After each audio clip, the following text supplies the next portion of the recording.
Ay, ligo na naman tayo guys. CPU X3, Poco X3. So ayun mga guys, no, naikabit na natin yung RAM at saka CPU. Papansin nyo, pinalalamig ko na lang po. So ayun na yung nirigol natin ng CPU ng Poco X3. So ayan na, papansin nyo. Minamadali ko kasi 2 oras lang binigay ng customer. 5G pala to.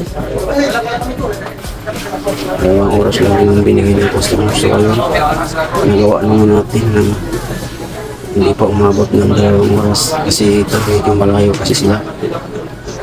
So meron din daw sa probinsya. Ang problema ay iwan pa.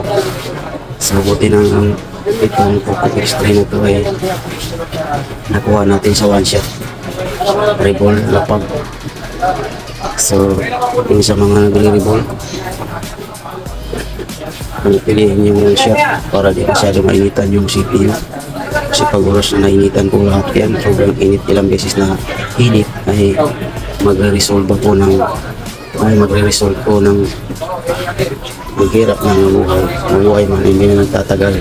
So ito, ginandahan ko talaga yung lapag at pagbunot nito para walang sablay talaga. Sayang yung oras at effort kapag hindi mo ginandahan. So one shot guys. So hanggang dito na lang yung video. Sana makatulong sa mga katulad ng magre-rebol at bagong magre-rebol. So hindi ko man pinakita lahat, hanggap kasi ito ng isa natin kasamahan natin. So ayun lang.